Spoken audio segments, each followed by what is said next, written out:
Diễm xin chào cô chú, anh chị, các bạn và các em. Hôm nay Diễm chia sẻ một công thức bánh rất là nổi tiếng chỉ sau pizza thôi của người Ý, đó là bánh focaccia. Công thức này là của một tiệm bánh rất là được yêu thích ở Na Uy. Từ công thức focaccia này mình có thể biến tấu thành bánh pizza tròn, rất là ngon và dễ làm, và Diễm nghĩ là những em bé thích lắm luôn. Cách làm như thế nào thì bây giờ mình cùng vào bếp làm món bánh focaccia và pizza này với Diễm nha.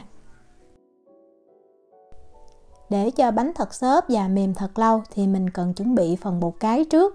Đầu tiên thì mình chuẩn bị bột mì nha. Bột mì mình cần là 65g và mình nên dùng bột mì có hàm lượng protein từ 12 cho tới 13%. Diễm dùng hiệu này. Ở Việt Nam thì mình dùng bột mì số 13, còn ở nước ngoài thì mình dùng bột bánh mì.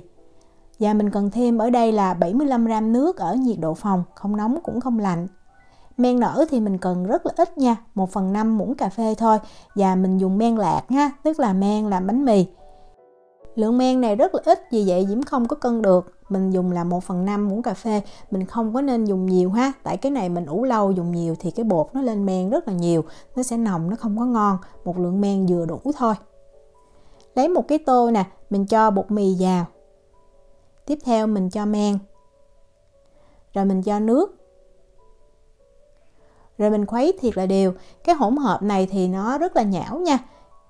Vì vậy nó sẽ giúp cho bánh khi mà mình để nguội lâu nó vẫn mềm, và đồng thời nó tạo một cái độ xốp rất là ngon. Cái vỏ bánh cũng mỏng nữa.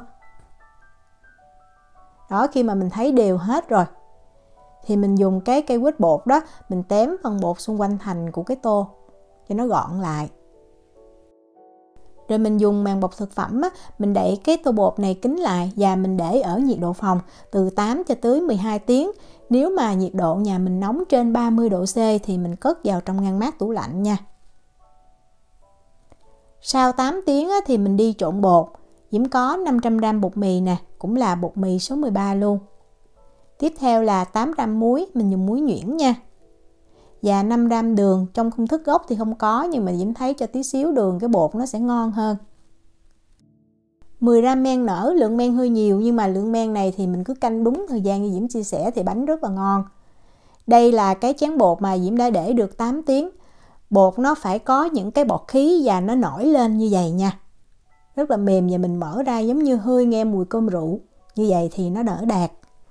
Mình cho hết cái chén bột này vào chung với lại cái hỗn hợp bột khô luôn. Rồi mình cho vào 280g hay là 280ml nước. Nước này cũng là nước ở nhiệt độ phòng. 12g dầu ăn, mình có thể dùng dầu hoa hướng dương hoặc dầu ô liu đều được. Do có phần bột cái đó, vì vậy mình nên dùng cái cây trộn bột mình trộn cho nước nó thấm đều vào hỗn hợp bột khô như vậy. Rồi mình cho vào máy nhồi thì Diễm thấy nó dễ dàng hơn. Mình để tốc độ thấp nha, máy Diễm 1700W, 6 số thì Diễm để số 1, và mình nhồi bột trong thời gian là 15 phút. Nếu mà mình không có máy nhồi bột thì mình cũng trộn bột như Diễm hồi nãy đó, rồi mình đậy bột lại để cho bột nghỉ 10 phút, rồi mình hãy nhồi sẽ dễ dàng hơn. Mình nhồi tay thì thời gian cũng tương đương thôi, cũng khoảng 15 phút. Khi mà mình nhồi khoảng 10 phút thì mình thấy bột nó tróc khỏi cái thau nhồi và nó tạo thành khói như vậy, cái thau rất là sạch luôn. Đó, cái này là đúng 15 phút ha. Để Diễm cầm miếng bột lên cho mình xem. Bột nó sẽ nhão nha. Lúc mình nhồi thì mình thấy nó tróc khỏi cái thau, nhưng mà khi mình ngưng thì mình thấy nó sẽ dính với cái thau như vậy. Tại vì lượng chất béo trong công thức bột này nó ít đó. Mình thấy nó sẽ mềm, nó dẻo ha. Và để cho bột thơm hơn thì Diễm có thêm ở đây là 7g tỏi. Tỏi này thì Diễm dùng cái đồ nghiền Diễm nghiền ra, còn nếu mà mình không có thì mình băm cho thiệt là nhuyễn nha. Mình cho vào chung với bột luôn. Và thêm một nguyên liệu nữa, đó chính là ô liu đen cắt lát. Mình cần 50g. Có thì làm cho cái bánh nó thơm rất là đặc trưng ha. Còn nếu mà mình không có thì mình bỏ qua. Có thể nhiều em bé nhỏ thì lại không có thích mùi này, bởi vậy mình có thể làm thử ha. Diễm thì Diễm thấy rất là thơm. Rồi bây giờ mình bật máy lên, mình cũng để tốc độ thấp nha, và mình nhồi bột thêm 5 phút nữa là đạt. Lúc đầu thì mình thấy bột nó hơi dính thau, nhưng mà khoảng 3 phút thì mình thấy nó sẽ tróc khỏi thau như vậy, tạo lại thành khói. Rất là dẻo luôn và thơm nữa. Khi mà mình cầm khối bột ra, Diễm dùng bao tay mà cũng còn rất là dính nha, lưu ý. Vì vậy Diễm thấy mình có thể thoa tí xíu dầu lên bao tay á, thì cái bột nó sẽ dễ lấy ra hơn. Mình túm bột lại cho tròn nè. Và mình xem ở đây. Mình ấn vào đàn hồi nhưng mà có thể hơi dính tay chút xíu ha. Rồi bây giờ mình dùng màng bọc thực phẩm á, mình đậy bột kín lại và mình để bột ở nhiệt độ phòng 60 phút. Cái này thì Diễm thấy thời gian canh trong cái công thức chia sẻ rất là chính xác luôn, và Diễm làm y như vậy. Có thể nở hơn tí xíu cũng được ha. Cái này là Diễm ủ được 60 phút nè. Để dễ dàng á, thì mình đeo bao tay và mình thoa tí xíu dầu lên cái bao tay như vậy thì nó không có bị dính bột. Và mình chia bột làm 10 phần bằng nhau, mỗi cái viên bột là 100 gram. Rồi mình túm bột lại cho thành một cái khối tròn ha. Đó, mình cứ lắc cái tay mình xe ở dưới như vậy. Cái bột này nó mềm và nó hơi dính đó, vì vậy lúc mà mình xe thì cái mí tự động nó sẽ díp lại luôn. Nó tròn như vậy, và mình xem ở dưới ha. Mình chuẩn bị sẵn 2 cái dĩa nướng ha. Diễm thấy một lần mình nướng 5 bánh là đủ, và mình lót giấy nướng bánh ở bên dưới sẵn như vậy luôn. Và mình thoa tí xíu dầu lên trên mặt bột như vậy, để khi mà mình đậy khăn hoặc là mình đậy cái màng bọc thực phẩm á, bột nó sẽ không có bị dính vào. Mình để ở đây cho bột nghỉ 30 phút. Trong thời gian này á, thì Diễm chia sẻ cách làm sốt cà chua, cũng là công thức của tiệm bánh này luôn. Công thức này á, Diễm thấy rất là thơm và ngon. Đầu tiên á, mình cần 12 gram dầu ô liu là 1 muỗng canh. Tiếp theo mình có một tép tỏi nhỏ nha, khoảng 3 gram. Và mình có thêm 5 gram tương ớt, mình không cần nhiều đâu, nhưng mà mình cho vào sẽ rất là thơm. Cái này cũng không có cay đâu ha, em bé ăn vẫn được. Mình có thêm ở đây là 2 gram muối. Và Diễm cho thêm 5 gram đường. Trong công thức thì không có, nhưng mà Diễm thích cái vị chua ngọt nên giờ Diễm cho được, còn mình không thích thì mình bỏ qua. Và ở đây là cà chua khô, mình cần 20 gram. Cà chua khô thì ở Na Uy mua rất là dễ ha, mình vào trong siêu thị là có. Còn nếu mà mình mua không có thì mình có thể bỏ qua. Nhưng mà có thì làm cho cái vị sốt cà chua nó đậm và nó ngon hơn rất là nhiều. Mình cắt nhỏ như vậy để mình xay được dễ hơn. Và mình có thêm ở đây là 1 muỗng cà phê lá thơm. Lá thơm á, thì mình có thể tìm lá oregano nè, hoặc lá quế ý nè. Cái này thì Diễm dùng cái lá khô nó trộn sẵn như vậy. Và cuối cùng nguyên liệu không thể thiếu đó chính là cà chua. Mình cần 250 gram và mình xay nhuyễn luôn ha. Mình xay có hột cũng được, có vỏ cũng được. Còn nếu mình không thích thì mình chần sơ cái trái cà chua rồi mình lột vỏ, mình bỏ đi. Mình lấy cái phần thịt cà thôi. Miễn sao 250 gram là được. Và Diễm dùng cái máy xay cầm tay đó, Diễm xay cho thật là nhuyễn. Còn nếu mà mình có máy xay sinh tố thì mình xay thôi. Mình xay làm sao cho nó nhuyễn như vậy là được. Nếu mà mình không dùng cà chua khô thì mình nên nếm lại. Tại vì cà chua khô Diễm ăn Diễm thấy cái vị nó cũng có vị mặn trong đó. Bột Diễm đã để nghỉ được 30 phút để cho bột nó mềm hơn, nó nở tí xíu. Thì khi mà mình ấn xuống nó không có bị co giãn. Mình chuẩn bị ở đây là 2 muỗng canh dầu ô liu nha. Rồi bây giờ mình đeo bao tay hoặc dùng tay không cũng được. Mình nhúng mấy cái đầu ngón tay mình vào trong dầu. Rồi mình ấn cho cái bánh nó dẹp ra. Nếu mà mình không thích chia bánh nhỏ vậy, mình cũng có thể nướng thành một cái ổ lớn cũng được ha. Cái bánh này đặc trưng là khi mình ấn như vậy thì có những cái bọt khí nó nổi lên. Mình để bột nghỉ 30 phút thì cái bột nó mềm, mình ấn rất là dễ. Rồi tùy mình thích ha. Diễm cho cà chua nè, rồi Diễm cho hành tím.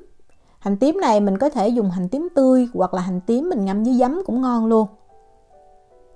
Rồi sau đó mình rắc thêm một ít lá thơm lên trên.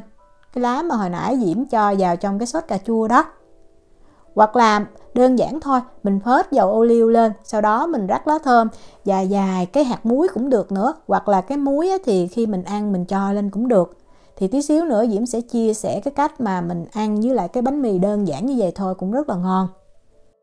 Và từ cái bột này mình cũng có thể biến tấu thành bánh pizza ha. Mình lấy sốt cà chua nè, mình cho lên trên. Rồi tùy mình thích ha. Hôm nay Diễm sẽ làm cái kiểu chay, tức là Diễm cho rau cải thôi. Diễm có ớt chuông nè. Tiếp theo là cái này là baro. Rồi Diễm cho nấm. Còn nếu mà mình thích thì mình có thể cho thịt nguội, thịt gà, thịt xay. Cái gì cũng ngon hết. Công thức sốt cà chua mà Diễm chia sẻ đó thì mình sẽ làm được 10 bánh nha. Phô mai để cho lên bánh thì mình nên dùng cái phô mai mà kéo sợi hoặc là phô mai mozzarella. Mình cứ cho đều lên, không cần cho nhiều ha, quan trọng là nó phủ lên cái phần rau củ là được. Rồi sau đó mình cũng rắc tí xíu lá thơm lên trên. Sau khi cho topping lên rồi thì mình lấy màng bọc thực phẩm á, mình đậy kín lại và mình để cho bánh nghỉ 45 phút để cho nó nở trở lại ha, nở gấp đôi càng tốt, thì cái bánh khi mà mình nướng xong nó sẽ mềm, nó sẽ có nhiều bọt khí rất là ngon. Đây là bánh mà Diễm đã ủ được 45 phút rồi nè. Mình nên kiểm tra trước khi nướng nha. Mình ấn vào, mình thấy bột rất là mềm luôn. Cái này là Diễm thấy nó chưa nở lắm nè, trong khi cái pizza thì Diễm thấy nó nở đạt rồi nè. Đó, nó phải nở như vậy thì cái bánh nó rất là nhẹ, nó xốp. Mình làm nóng lò nướng trước nha. Lò nướng nóng đủ rồi thì mình mới cho vào mình nướng. Và mình để cái dĩa bánh này ở đỉnh giữa của lò. Mình nướng bánh ở nhiệt độ là 230 độ C, 446 độ F trong thời gian từ 10 cho tới 12 phút. 10 phút mình nên canh nha, mình thấy bánh vừa vàng là mình lấy ra được. Đây là bánh mà Diễm nướng 10 phút nè. Vừa lấy bánh ra thì mình sờ vào á, mình có cảm giác cái bánh hơi đặc, cái vỏ nó hơi dày. Nhưng mà mình để nguội chừng 10 cho tới 15 phút thì mình thấy cái bánh nó mềm hơn và vỏ sẽ mỏng. Đó, cái này là Diễm không có trang trí cà chua hay là hành lên, Diễm chỉ rắc lá thơm thôi. Cũng vậy, mình sờ vào mình thấy hơi cứng nha. Còn nếu mà mình nướng pizza thì nhiệt độ sẽ là 250 độ C, 482 độ F trong thời gian từ 13 cho tới 15 phút. Sau 13 phút mình nên canh nha. Nếu mà mình thích ăn liền thì mình nướng 15 phút. Còn nếu mà mình thích nướng để mình bảo quản trong tủ đông đá thì mình nướng 13 phút. Cái này là Diễm nướng 15 phút nè, mình thấy nó vàng hơn. Và pizza này khi mà mình ăn nóng thì bên ngoài nó giòn, bên trong nó mềm xốp. Những em nhỏ Diễm nghĩ rất là thích. Bánh focaccia đặc trưng là cái vỏ nó không có được dày lắm. Và khi mà mình cắt ra nó có nhiều cái bọt khí, cái bánh xốp, cầm lên thiệt là nhẹ tay ha. Diễm cắt ra thử cho mình xem. Đó, nó là như vậy. Bánh này đơn giản thì mình có thể phết cái aioli tức là cái dầu bơ tỏi lên, hoặc là chấm với dầu ô liu rắc tí muối lên ăn không thôi cũng ngon. Còn đây là cái bánh mà Diễm không có trang trí thì bây giờ Diễm sẽ cắt ra làm đôi. Sau đó Diễm sẽ cho pesto vào trong này, làm ra cái bánh mì kẹp rất là đặc trưng ha. Còn nếu mà mình không có hoặc mình không thích cái vị của pesto thì mình có thể cho bơ hoặc là cho mayonnaise cũng ngon nữa. Rồi mình cho thêm xà lách nè. Rồi Diễm cho ức gà nướng hoặc là mình cho thịt nguội ha. Sau đó mình sẽ cho phô mai lát. Và cuối cùng mình cho 2 lát cà chua vào. Rất là ngon luôn, đơn giản và bổ dưỡng nữa. Cái bánh này mình có thể làm sẵn, mình gói kín lại, mình bảo quản trong tủ lạnh, không có bị cứng đâu. Còn đây là pizza, cái này thì Diễm đã để nguội rồi. Pizza thì ăn nóng là ngon nhất, mà cái công thức này Diễm thấy ăn nguội cũng ngon luôn. Bánh này mình có thể làm sẵn để cho những em nhỏ mang theo đi học thì Diễm thấy rất là tiện. Diễm chúc cô chú, anh chị, các bạn và các em thành công với lại món bánh focaccia và pizza này. Nếu mà có thắc mắc gì thì cứ để lại lời nhắn hoặc là gửi tin nhắn cho Diễm.